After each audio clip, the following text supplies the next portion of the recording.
el entusiasmo en las distintas capacitaciones que hemos realizado. El día de hoy contamos con la presencia del doctor Matías Idarrázaval, psiquiatra, jefe de salud mental del Ministerio de Salud y especialista en investigación y evidencia de la Organización Mundial de la Salud, presidente de la Mesa Técnica de Protección de la Salud Mental en Gestión de Riesgo de Desastres MinSal, con el tema Salud Mental en Funcionarios de Salud de Servicios de Urgencia y SAMU.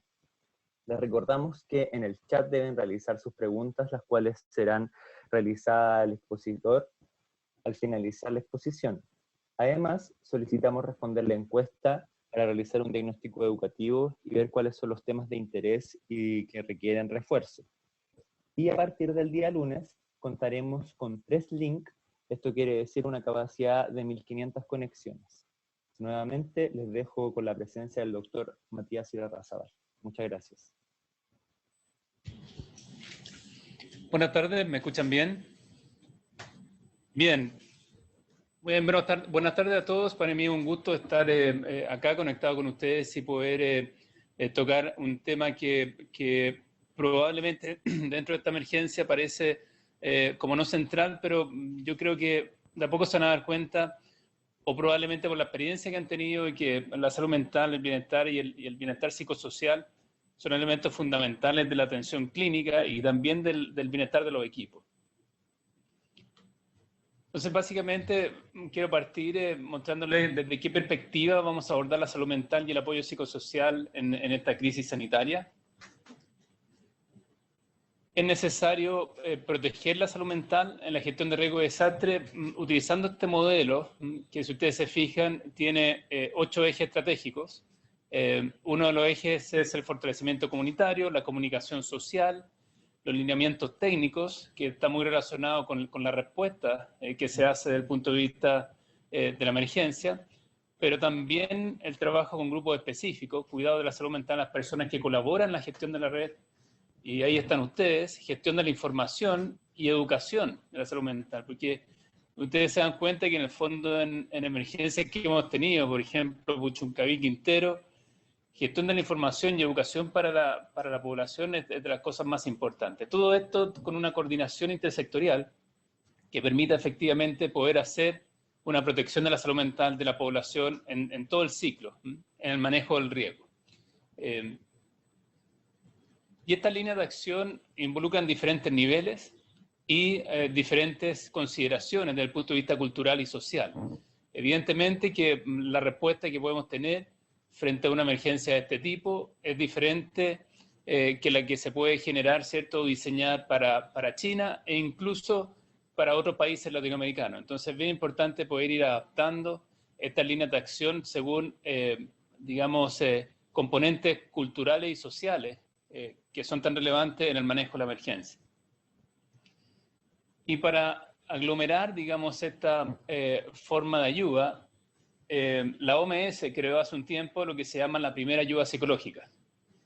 La primera ayuda psicológica es básicamente una forma de trabajar y apoyar a las personas después de un evento crítico.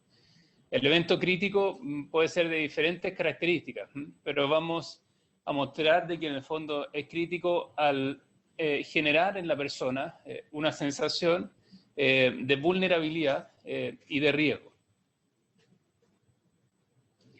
Ustedes pueden descargar, les voy a dejar la presentación en esa dirección, lo que es la guía para trabajadores de campo. Es una guía que perfectamente ustedes podrían utilizar para poder aplicar esta, digamos, esquema de primera ayuda psicológica en el lugar en que trabajan. Y está en diferentes idiomas, está disponible en español. Entonces, lo primero es definir qué es un evento crítico. ¿Cuándo podríamos utilizar esta primera ayuda psicológica? En grandes eventos que afectan a muchas personas, eventos que afectan a individuos y que producen una reacción física, social, psicológica que es importante. O sea, evidentemente, la pandemia, ¿cierto?, y la emergencia sanitaria que estamos teniendo actualmente es un evento crítico. Y lo que busca entonces la primera ayuda psicológica es una asistencia humanitaria y práctica. Y en esto va a ser bastante claro lo que les voy a presentar desde el punto de vista de qué hacer. Ustedes lo pueden revisar después para ver cómo lo aplican en el lugar de trabajo, pero es muy manualizado desde el punto de vista de que qué acciones pueden hacer para hacer una buena ayuda psicológica. Esto incluye brindar ayuda, apoyos prácticos para la persona afectada, evaluar sus necesidades y preocupaciones, ayudarla en sus necesidades básicas, escucharla, reconfortarla, ayudarlas a conseguir información, servicios y apoyos sociales y protegerla en caso de ulteriores peligros. Ustedes dirán, es imposible que nosotros hagamos todo esto. Es verdad, no es necesario que lo haga una persona, pero es indispensable que la red esté gestionada de la forma en que pueda entregar esta primera ayuda psicológica en forma completa. No es una persona la que lo hace, pero es la gestión de la red completa lo que lo logra hacer. Ahora, importante tener claro quién no es la primera ayuda psicológica.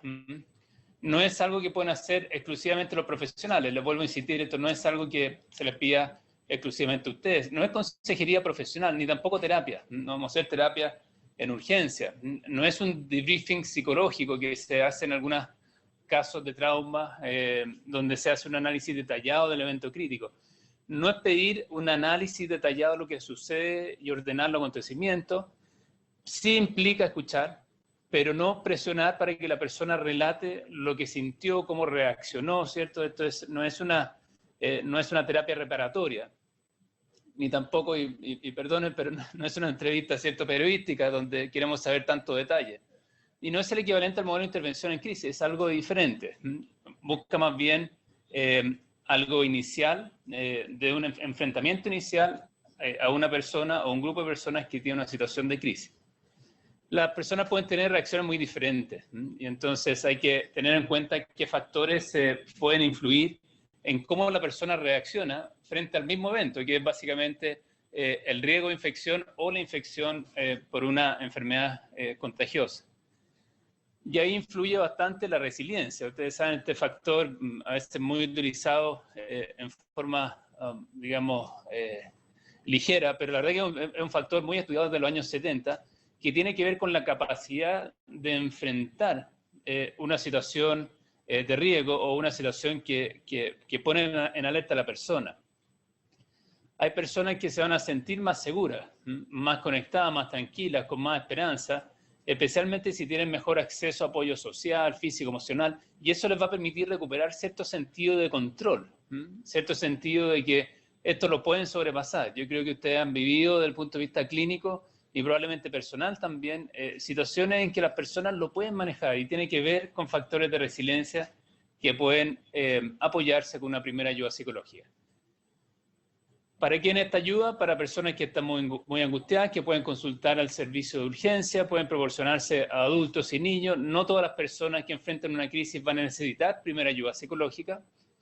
Y no es algo que se deba imponer, especialmente si la persona no lo quiere tener, pero sí aquellos que quieren apoyo, y por eso hay que preguntárselo, son personas entonces que pueden ser receptivas a una primera ayuda psicológica.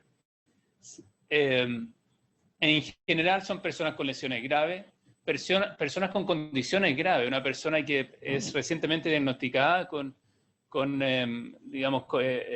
COVID-19, ¿cierto? U otra situación grave, evidentemente, que puede recibir primera ayuda psicológica. También a personas que eventualmente podrían lesionarse. Entonces, en ese sentido, la primera ayuda psicológica les puede servir a su equipo también. La pueden hacer antes para evitar el burnout, ¿cierto? El quemarse frente a una situación de estrés permanente por muchos meses que van a tener su equipo.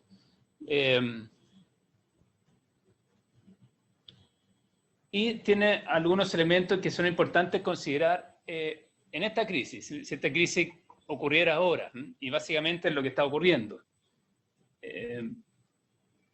Porque estamos en una situación de epidemia-pandemia, y entonces es esperable que las personas sientan miedo a contagiarse, a la cuarentena, a enfermar, a morir, a cómo puedo seguir trabajando, si es que me puedo exponer a contagiarme, a evitar acercarse a centros de salud por temor al contagio, temor a no trabajar, preocupación, miedo a ser excluido socialmente. Hablamos las mañanas con las regiones y de los problemas más importantes era el estigma de funcionarios de la salud que estaban contagiados y que ya incluso dentro del barrio los tenían estigmatizados y completamente aislados. Sentir impotencia, temor de estar separados de los seres queridos, hacer una cuarentena en la casa sin poder contactarse físicamente con los seres queridos, sentimiento de impotencia, aburrimiento, soledad, miedo de vivir la experiencia de una epidemia o de una infección grave por COVID, o por SARS-CoV. Y estas situaciones críticas son estresantes, pero esta pandemia presenta algunos temas que son muy de cuidado. Uno, este riesgo permanente, por así decirlo, una incertidumbre, ¿me voy a contagiar o no? No es digamos, igual al cáncer, no es lo mismo que diabetes, no es lo mismo que otras enfermedades, donde uno tiene ciertos factores de riesgo. Acá en realidad la persona puede bajar el riesgo lo más posible, pero no infectarse aún, porque estamos hablando de una enfermedad extremadamente contagiosa. Los síntomas comunes a otros problemas de salud. La persona puede tener fiebre, puede tener tos, puede tener una gripe común y sin embargo pensar y sentir y temer de tener una infección, un COVID. Las madres, padres, cuidadores pueden sentir una preocupación creciente y riesgo de empeorar la salud física y estar hospitalizados por esta situación. Deteriorarse las redes sociales, tener estigma, desconfianza en la información. Olvídense la cantidad de noticias falsas que ustedes mismos, ¿cierto?, pueden revisar en sus redes y riesgo de continuar en los cuidados. Y yo creo que eso es algo que los equipos clínicos sin duda que están temiendo. O sea, ¿hasta cuándo vamos a poder aguantar frente a esta situación?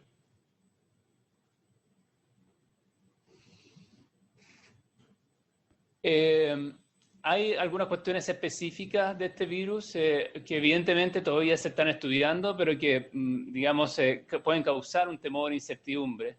Y tiene que ver con cómo afecta este virus a los diferentes grupos etarios, cómo se puede transmitir ciertamente. Sabemos de persona a persona, pero bueno, y las mascotas y otro tipo de animales, ¿cierto? El uso de enjuagues vocales, antibióticos, cigarrillos, todas esas cosas, ¿cierto? La comunidad se lo está preguntando. Y alguna teoría conspiratoria, esto fue un arma biológica, esto fue algo que creó China, que hizo, digamos, Estados Unidos, son elementos que producen incertidumbre. Los alimentos, acuérdense que incluso la primera semana teníamos temores de las personas que recibían paquetes de China, así que estaban contaminados. Y evidentemente esto afecta más a grupos culturales o étnicos específicos. Si no, olvídense la comunidad china en California como está sufriendo ahora. Y entonces, frente a esta crisis, la comunidad puede reaccionar de diferentes formas. Y en las actividades comunitarias que se pueden hacer durante esta crisis pueden incluir mantener el contacto social. Yo sé que se ha hablado mucho del aislamiento social, que ahora la OMS cambió a aislamiento físico. Fue probablemente o una mala traducción o un término malamente elegido, porque lo que necesitamos en esta época, especialmente con cuarentena creciente en diferentes comunas y regiones del país, es que se mantenga el contacto social. Lo que queremos es que las personas no se expongan al virus, pero que mantengan sus redes sociales para poder aguantar el aislamiento y poder aguantar este nuevo estilo de vida en sus casas. Compartir mensajes con información clara, brindar apoyo y atención a aquellas personas que han sido separadas de sus familias. Pasa con los equipos clínicos, que algunos están pensando incluso en alojar ya fuera de sus casas, porque de alguna forma llevar el riesgo, ¿cierto?, de la infección todos los días o toda la semana a la casa lo encuentran insoportable y con toda razón. Organizarse comunitaria para mantener la prevención y protección. Y los trabajadores, ustedes, pueden experimentar riesgo de estigmatización. Puede ser bien visto andar de doctor hoy día, pero también puede ser, y traten de hacerlo en alguna calle, ¿cierto?, un fenómeno que lo estigmatiza, ¿cierto? Sabe que este doctor probablemente estuvo viendo algún paciente con SARS-CoV y entonces en ese sentido no quiero estar con él. Las personas han bajado la cantidad de consultas médicas, justamente por eso no se quieren ir a infectar, lo que dicen al doctor, a los centros médicos. El cansancio físico por el uso de los equipos de protección personal, ustedes lo han vivido, ¿cierto? 12 horas, 18 horas con equipos que dejan ya una dermatitis, cierta irritación, estado de alerta y vigilancia permanente, procedimientos estrictos, protocolos que cambian cada semana y un entorno laboral sin duda que es más demandante, largas horas de trabajo, aumento de la cantidad de pacientes. Menos posibilidad a tener la red de apoyo habitual, carga el cuidado por parte de las mujeres, mayor experiencias o la sensación de que podrían haber hecho algo más. Yo creo que siempre pasan los equipos clínicos esta sobrepreocupación, ¿cierto? Y sobre responsabilidad. La presión y expectativa de los pacientes y de la comunidad en general. La comunidad está poniendo toda la esperanza en los equipos clínicos, epidemiológicos y de salud. Y ser testigo y acompañar experiencias intensas de dolor y sufrimiento sin duda que puede afectarles. Todas estas reacciones son parte de una respuesta que es esperable, comprensible, pero hay que hacer algunas acciones, primero de abogacía para evitar la estigmatización y psicologización del malestar, pero también acciones concretas desde el punto de vista de primera ayuda psicológica. Y eso es lo que voy a presentar a continuación. La primera ayuda psicológica se basa en 4 principios. Uno es preparación, segundo observación, tercero escucha y cuarto conectar. Voy a ir describiendo cada uno de estos y así que no es necesario desarrollarlo en esta diapositiva. Lo primero, que es preparación, es lo que ustedes debieran hacer ahora. En general, las situaciones de crisis producen caos. Y la mayoría de las veces se necesitan medidas urgentes, que es mejor prepararlas a hacerlas en el mismo momento. Y hay que obtener información que puede ser muy práctica desde el punto de vista procedural, desde el punto de vista de los decretos, del punto de vista de lo legal. Entonces, en ese sentido, tener claridad en sus lugares de trabajo de cuáles son acciones que ustedes pueden hacer. Ayer veíamos algunos alcaldes que con la intención, que uno puede decir genuina, ¿cierto?, de que su comunidad no se expusiera a infecciones, bloquearon algunos caminos. Entonces uno dice, era una acción o una intención que era genuina, pero sin embargo la forma de actuar frente a ello era completamente errada, ¿cierto? E incluso, perdón la expresión, pero criminal. Y entonces en ese sentido hay que estar preparados y buscar, utilizar y pedir los protocolos adecuados.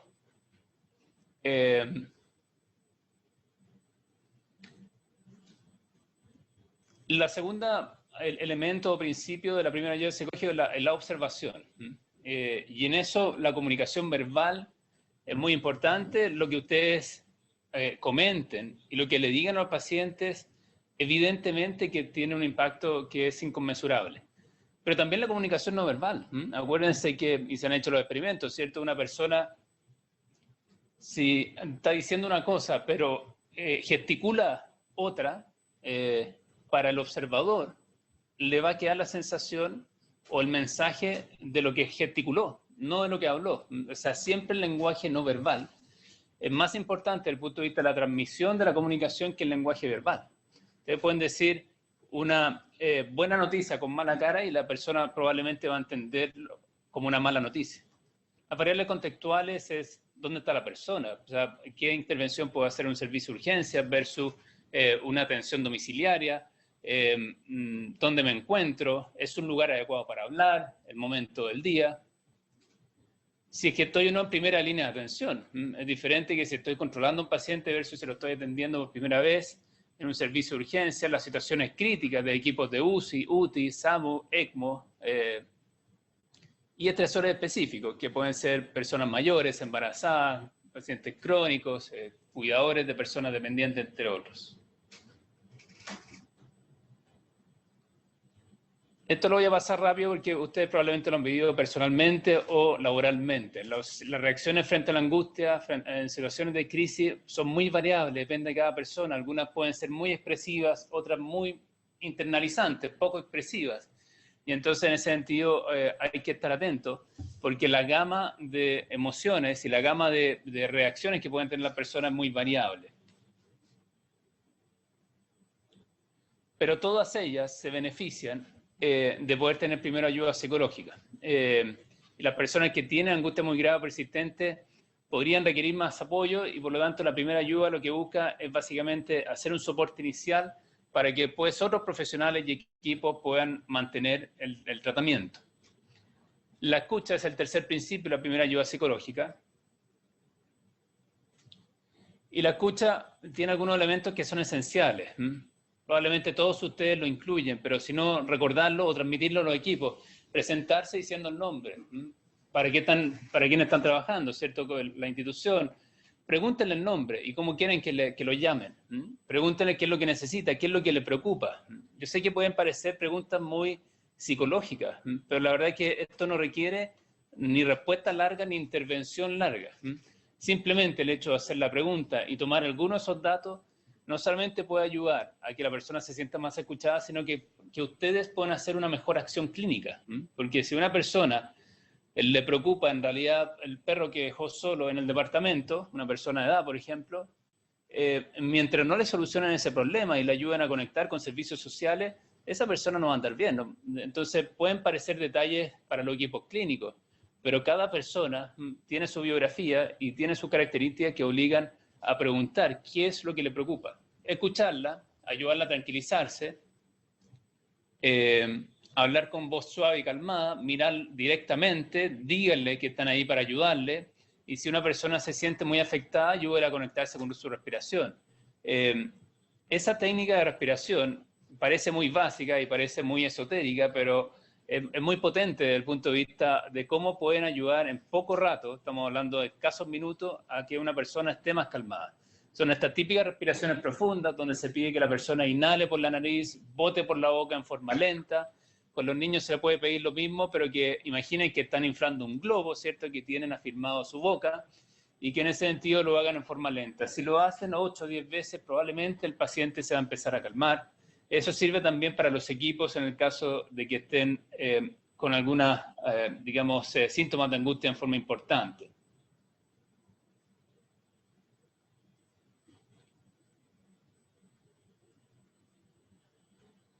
Presten atención a la persona, traten de escucharla y traten de mostrar el compromiso y respeto que habitualmente hacen, pero que es difícil mantener haciendo cuando llevan tantas horas de trabajo y tantos días y semanas en que están en situaciones irregulares desde el punto de vista del trabajo que están haciendo.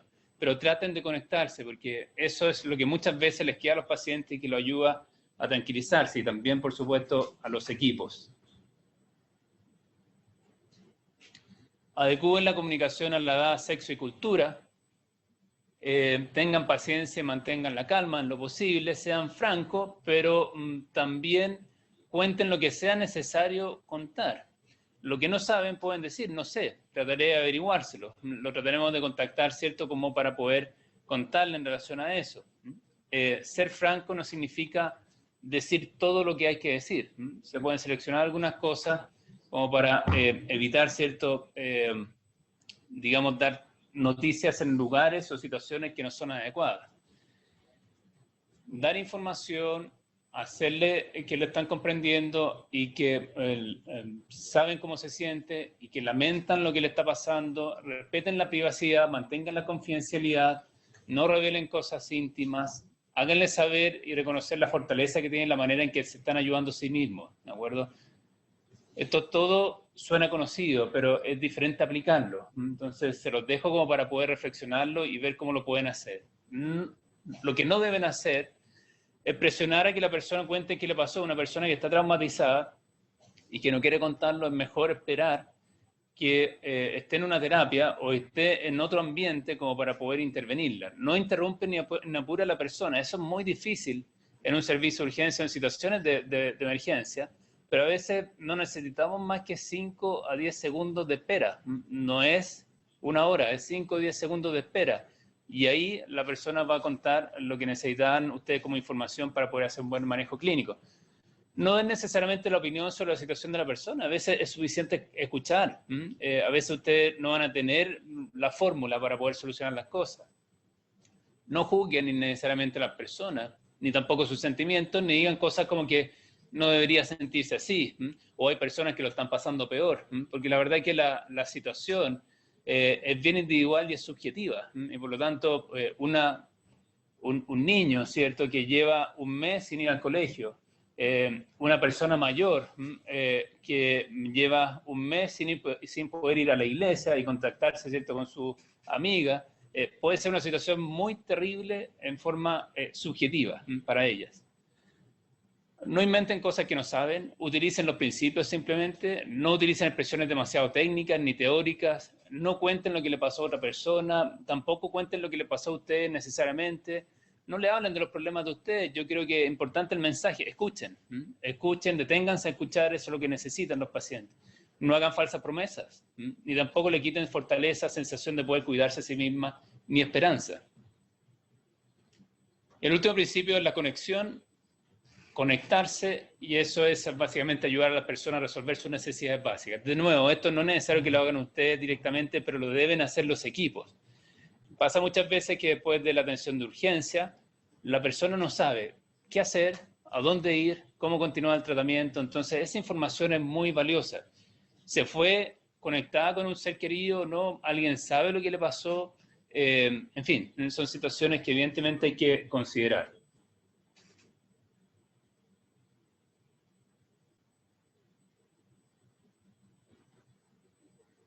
Y por último, yo sé que ustedes están trabajando en todo Chile, por lo tanto, hagan ciertas estrategias positivas adaptadas a la cultura. Eso puede variar si que están en una situación más rural, ¿cierto?, más urbana, si que están trabajando con diferentes grupos étnicos, y entonces, en ese sentido, vayan adaptándolo. Pero algunas recomendaciones para sus equipos y para ustedes mismos. Descansar lo suficiente.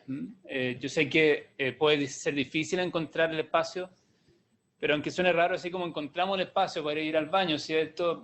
Tratemos de encontrar el espacio para poder descansar, para poder parar, tomar conciencia digamos, de la jornada, de lo que están haciendo.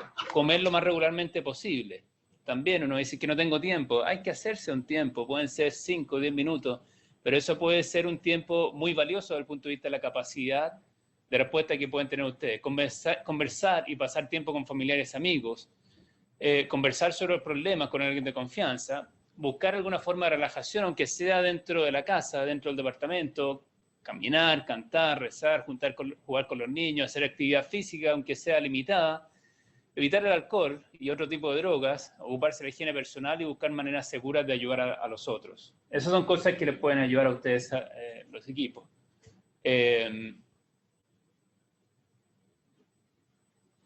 Entonces, algunas recomendaciones finales son: todas las reacciones, son legítimas, con distinto nivel de afectación. Por favor, no juzguen una reacción que puede parecer, y perdón la expresión, histérica, ¿cierto?, que puede parecer sobreexagerada. Cada persona tiene una historia individual, cada persona tiene una forma de expresar lo que le pasa.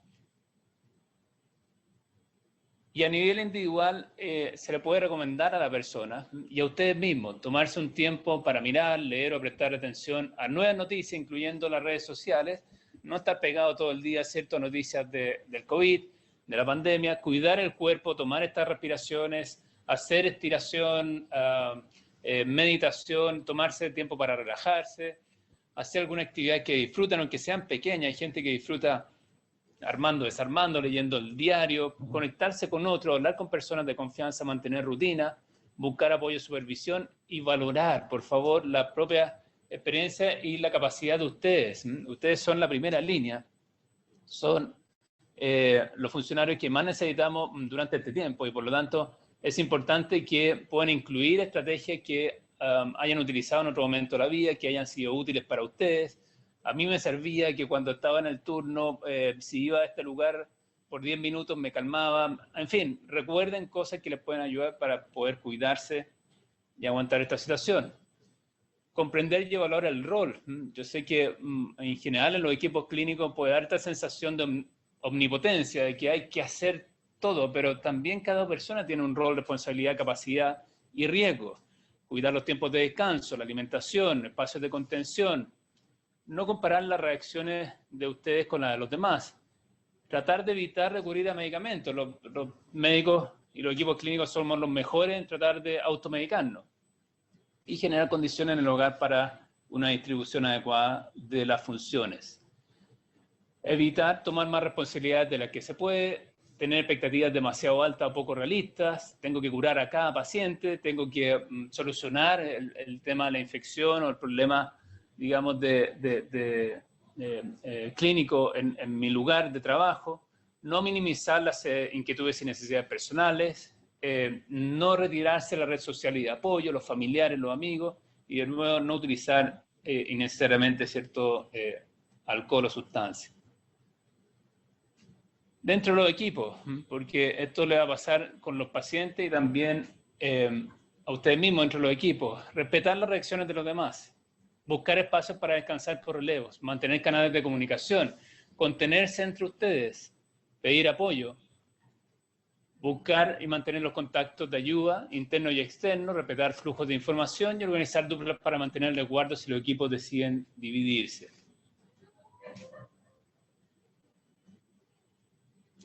Y lo que pueden hacer al final del día, es lo ideal, máximo final de semana, es evaluar cómo estuvieron. Hemos tenido espacio de conversación, de cercanía, de respeto, solidaridad, hemos podido compartir en algún momento, establecer las prioridades para tener cierta predictibilidad, una buena distribución de las tareas y una buena planificación, lo que le va a permitir entonces trabajar en forma adecuada. Solamente para concluir entonces, dejar espacio de preguntas. Hay que usar un criterio para evaluar las necesidades de las personas y las suyas. Yo creo que de las cosas que más nos hace falta al personal de salud es poder considerar las necesidades propias. Estamos siempre enfocados, ¿cierto?, en tratar de solucionar los problemas de las otras personas, pero nosotros también somos personas con necesidades propias. Dígale que la atención concluya y cómo puede acceder a un nuevo apoyo. Siempre tratar de conectar la atención de la persona a la red de apoyo y las redes de mantención del apoyo después de la atención. Si la persona se conectó con los servicios, cerciorarse de que sepa cómo contactarlo, qué esperar de ellos. Y no importa cuál haya sido la experiencia que hayan tenido ustedes, siempre traten de despedirse bien, deseándole que le vaya bien a la persona. Son pequeños detalles que la verdad que hacen la diferencia. Tratar de mostrar confianza, respetar el derecho de la persona a tomar decisiones. Yo creo que ya está bastante afuera, ¿cierto?, la medicina paternalista, pero todavía tenemos lugares en donde estamos intentando que las personas tomen las decisiones según lo que yo creo que tiene que ser consciente de los propios prejuicios y preferencias, dejar claro que la gente que incluso si rechaza la ayuda podrá recibirla más tarde, respetar privacidad y confidencialidad, y comportarse en forma adecuada teniendo en cuenta factores como la cultura, ¿cierto?, la edad y el sexo de la persona. Bien, esas son algunas conclusiones y una revisión muy rápida, y perdone lo rápido, pero creo que es más útil, ¿cierto?, dejar un espacio de preguntas o comentarios como para ver cómo poder ayudarlos en esta situación que es tan importante, que es tan crítica, pero donde el rol de ustedes es tan importante. Entonces dejo abierto el micrófono, el chat para recibir entonces las consultas e ir respondiendo. Gracias.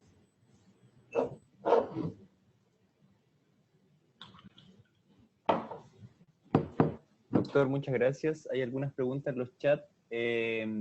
La primera pregunta que se realizó es en cuanto al PAP. ¿El PAP está pensado para luego de la crisis? ¿Cómo se aplica en el actual escenario en que la crisis es constante y se mantiene? La primera ayuda psicológica está pensada en general en cualquier tipo de crisis o emergencia. Entonces está perfectamente acorde a lo que necesitamos en esta crisis, ¿de acuerdo? Aunque suene raro, la mayoría de las emergencias pueden tener un tiempo limitado, pero no todas son así. Sino, recuerden los que participaron, ¿cierto?, en la ayuda para Puchuncaví Quintero, ¿cierto?, u otras emergencias donde parecía que las cosas acababan, pero en realidad no acababan, y donde pasamos meses, sino años, en una situación compleja. Entonces, en ese sentido, el PAP sirve perfectamente para esta situación. De nuevo, sirve para las personas que ustedes atienden, pero también para los equipos. Es decir, da estos principios que ustedes pueden utilizar para la atención de personas, pero también para la mantención del bienestar y la salud mental de los equipos. Entonces, les recomiendo, y les voy a dejar el vínculo, bajar la guía, echarle una mirada y poder tratar de aplicarla. Hay un entrenamiento que se hace de PAP, que es mucho más específico y que nosotros hemos hecho con referentes en todo el país y que lo están aplicando en los servicios. Puede que se topen con algunos de ellos y ahí lo que les pueden pedir a los referentes es que los puedan formar en PAP en forma rápida. Pero si no, el puro hecho de revisar nuevamente los principios que tiene el PAP, revisar el manual, les puede ayudar a ustedes a aplicar los principios y de alguna forma entonces estar ayudando a la persona, a ustedes mismos y a los equipos en relación a esta crisis. Entonces, perfectamente aplicable como resumen. Perfecto. Preguntan también, ¿qué recomienda en relación a la preparación de funcionarios de salud frente a la posibilidad de que sus pacientes, ya sean tratamiento o fallecidos, puedan ser sus mismos compañeros de trabajo o familiares? Es una excelente pregunta y la verdad que es una realidad muy, muy cruda que se ha visto en otros países, ¿cierto? Yo creo que a ver, yo alcancé a mostrar algunos principios que son fundamentales. Uno de los principios es entender de que la capacidad que uno tiene, incluso siendo trabajador de primera línea, es limitada. O sea, en el fondo, nosotros tenemos unas limitaciones que son propias de nuestra naturaleza y que por lo tanto muchas veces hagamos lo que hagamos, las cosas no van a salir como queríamos, ¿de acuerdo? Eso probablemente ustedes lo han vivido en diferentes situaciones de su vida, pero a veces cuesta más vivirlo en temas laborales porque en general los equipos clínicos son exitosos, en general logran los objetivos terapéuticos, pero acá es más complicado porque sabemos de que el outcome, ¿cierto? El resultado del tratamiento va a depender de muchos factores, no es un factor único. Y así vemos cómo hay personas jóvenes o personas de bajo riesgo que se supone que no se iban a hospitalizar y menos morir que terminan, ¿cierto?, hospitalizadas y fallecidas. Entonces, en ese sentido, tratar de hacer una reflexión inicial de cuál es mi rol en esta emergencia y cuál es mi capacidad en esta emergencia. Y también cuál es mi capacidad como profesional de la salud. Yo creo que es importante entender de que la capacidad o la responsabilidad que ustedes tienen como profesionales de la salud es tratar por la mayor cantidad de los medios de recuperar la salud de las personas. Pero eso no es equivalente a sanar a todas las personas, ¿cierto? Y todos tenemos algún caso que a pesar de que hayamos hecho mucho esfuerzo, no resultó bien. Yo creo que esa pequeña reflexión que se puede comentar entre colegas, se puede comentar entre amigos, para ayudar a reflexionar, ¿cierto? A entenderlo, puede ayudarles mucho a poder entender cuáles son los límites de la acción terapéutica que yo hago. Lo de los familiares es tremendamente complejo. Solamente les puedo decir que puede sonar un poco drástico, pero traten de hacer cosas que siempre quisieron hacer, pero que no lo hicieron con los familiares. De decirle a algún familiar, ¿cierto? Te quiero, ¿cierto? Decirle a algún familiar, sabes que me gustaría ya ponerme buena contigo, ¿cierto? Llevo no sé cuántos años sin hablar contigo. Son pequeños detalles que yo sé que pueden sonar muy de película, ¿cierto? Muy especiales, pero son perfectamente aplicables para esta crisis. En España, en Italia, ustedes bien saben, ¿cierto?, de que familias completas están muriendo. Entonces, no esperamos los mismos resultados para Chile, pero sabemos que la situación es compleja. Entonces, en ese sentido, esas pequeñas acciones, desde el punto de vista de saldar deudas emocionales, relacionales, yo creo que es algo recomendable que se pueda hacer. Eso por lo pronto. Yo creo que el apoyo también familiar, social, es siempre fundamental para que ustedes puedan estar con suficiente capacidad de resiliencia y al mismo tiempo tengan buena capacidad de recuperarse frente al fallecimiento o resultado adverso de pacientes o familiares, a pesar de que hayan hecho todo lo humanamente posible. Entonces, el apoyo familiar también es importante. La primera parte de la presentación tenía que ver con la preparación. Y entonces esa parte es muy importante, prepararse para resultados adversos. Eso también es importante dentro de los equipos. Hagamos lo que hagamos, puede que se nos muera un paciente, y eso no nos hace un equipo peor que el otro. No hace estar dentro de la estadística, donde hay probabilidades de que en el fondo puedan haber resultados adversos, hagamos lo que hagamos, seamos el mejor equipo clínico que hay. Perfecto. Preguntan acá una funcionaria del SAMU, ¿qué estrategias recomienda para el trabajo de funcionarios del SAMU? Ya que se le han hecho varias recomendaciones en cuanto a la contingencia, trabajo, ejercicio de respiración, para el estrés y la rabia. ¿Qué otras estrategias podrían utilizar? A ver, si es que no están entrenados en primera ayuda psicológica, hemos entrenado muchos equipos SAMU y SAPU para primera ayuda psicológica, pero si no están entrenados, yo creo que vale la pena, digamos, poder aplicar algunos de esos principios. Yo sé que pasé la presentación un poco rápida, pero revísenla en el sentido de que muchas cosas que parecen obvias, o al menos parecen muy fáciles de hacer en una presentación, puede que no sean tan difíciles de aplicar o implementar. Y entonces revisen bien la presentación porque basta probablemente que vean los principios, que vean la forma en que pueden prepararse, que puedan hacer estas acciones de observar, escuchar, atender y conectar, como para que en el fondo mejoren el trabajo que están haciendo. Yo recomendaría, en el caso específico de los trabajadores de urgencia, que tengan un apoyo psicológico permanente. Eso no significa una terapia, significa un apoyo. Y el apoyo significa que en el fondo yo puedo acudir a alguien y luego en el fondo, si es que me siento muy bien, dejar de ir. Lo que queremos hacer a nivel central es poder ofrecer esto ya en forma más establecida. Y está pronto a salir, ¿cierto?, un proyecto en que los funcionarios van a poder acceder a atención psicológica y eso les va a permitir entonces estar más preparados y recibir un apoyo profesional en el caso de que lo necesiten.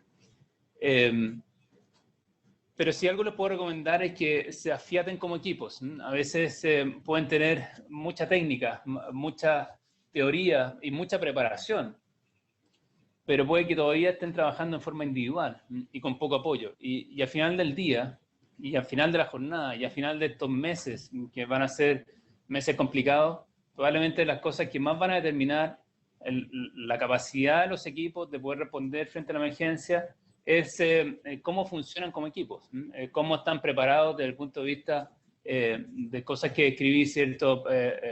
Estructura del funcionamiento, apoyo entre ustedes, ¿cierto? Contención. Entonces, traten de aplicar esos principios que probablemente los vieron en alguna capacitación y ojalá le haya quedado algo de esta presentación, pero que es necesario pasar el paso adelante, que es aplicarlos, que es revisarlos dentro de lo que están haciendo. Cuenten con el apoyo del Departamento de Salud Mental desde el punto de vista de que nosotros ya hemos enviado recomendaciones a los servicios para el apoyo y la ayuda a los profesionales de primera línea y los funcionarios en general. Y entonces espero también de que tengan esa información que puedan utilizar en su equipo y lugares de trabajo. Perfecto. Otra pregunta, bueno, agradecen la presentación y preguntan respecto a cuál estrategia es la más eficiente para fortalecer a la jefatura en este contexto. Si sería ideal contar con grupos de alguna red social que permita solicitar y compartir información entre el equipo o otra estrategia. Bien, si entiendo bien la pregunta es en el fondo, ¿qué es lo que puede hacer un jefe, una jefatura para poder hacer mejor su función en este contexto que es tan difícil?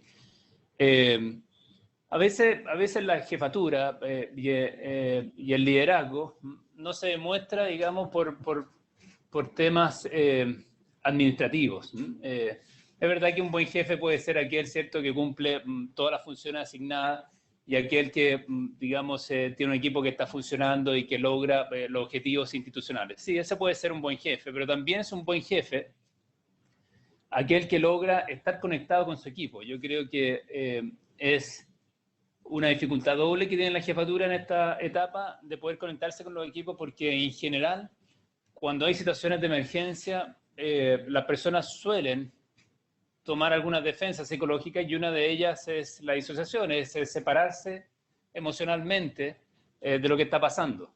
Eso ayuda a seguir adelante, puede ser un poco complicado de manejar psicológicamente, pero muchos equipos de urgencia lo hacen. El problema es que al desconectarse emocionalmente, los equipos sienten de que dejan de ser equipos. Entonces, situaciones tan obvias que en el día a día hacen los equipos, de escribirse en el chat, ¿cierto? Digamos, buenos días, ¿cómo están? ¿Cómo se sienten? Mandar algo, un buen chiste, ¿no?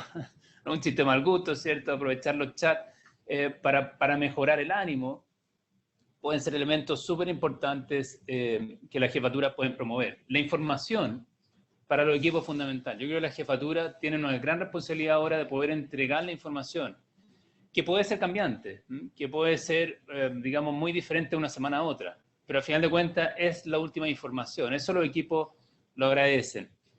También tener canales de poder resolver ciertas situaciones de los equipos. Los equipos se van a tensionar, los equipos se van a cansar, y por lo tanto tener espacios de escucha, tener espacios en que podamos opinar entre todos cómo enfrentamos la situación, pueden ser tremendamente agradecidos por los equipos. Necesitamos líderes, pero no necesitamos estos jefes autoritarios que dicen esto se va a hacer según lo que yo diga porque yo sé.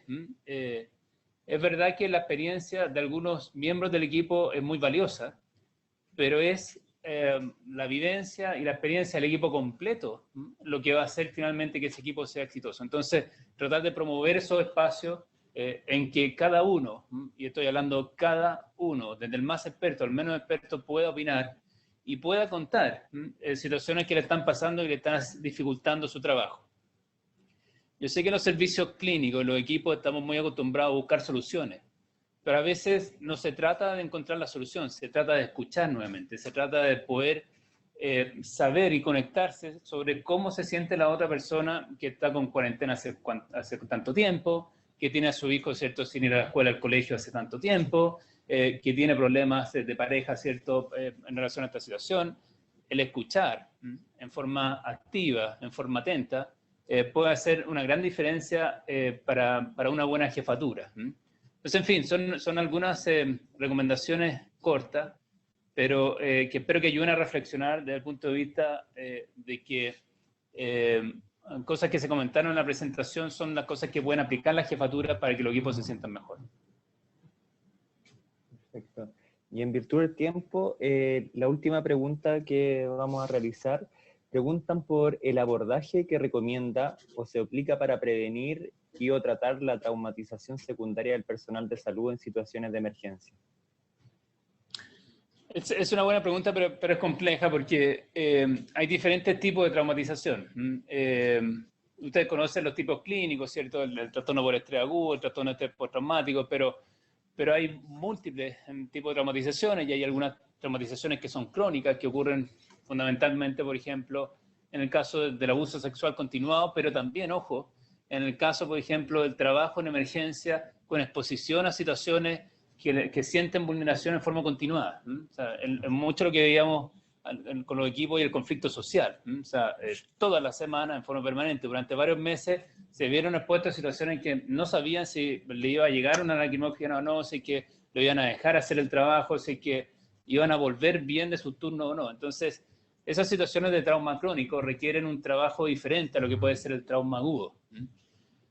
En general, yo diría que para el nivel de los equipos, lo que más se recomienda es poder detectar temas de traumatización.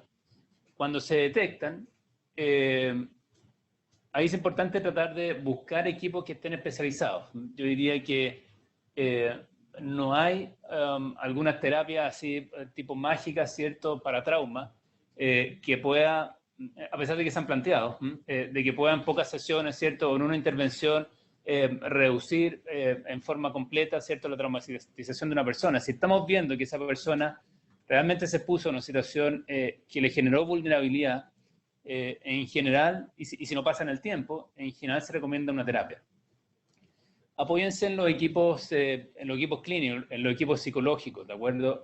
Hay terapias que son de baja expresividad, donde no es necesario contar toda la traumatización, pero pueden ayudar. Está EDP, ¿cierto? Es una terapia de movimientos oculares y hay algunos medicamentos que eventualmente se pueden utilizar, ¿cierto? El propranolol, por ejemplo, puede servir en la primera etapa de la intervención, pero en general lo que mejor resulta es terapia de trauma, que en general lo hacen los equipos psicológicos especializados. Solamente como recomendación, tratar de especificar bien qué es un trauma, porque no todo es traumático, aunque lo usamos habitualmente y lo decimos, ¿cierto? En general el trauma produce emociones muy potentes desde el punto de vista de despersonalización, desde el punto de vista de realización, de reexperimentación, ¿cierto? De personas que evitan ciertos lugares y situaciones porque no son capaces emocionalmente de resistirlas.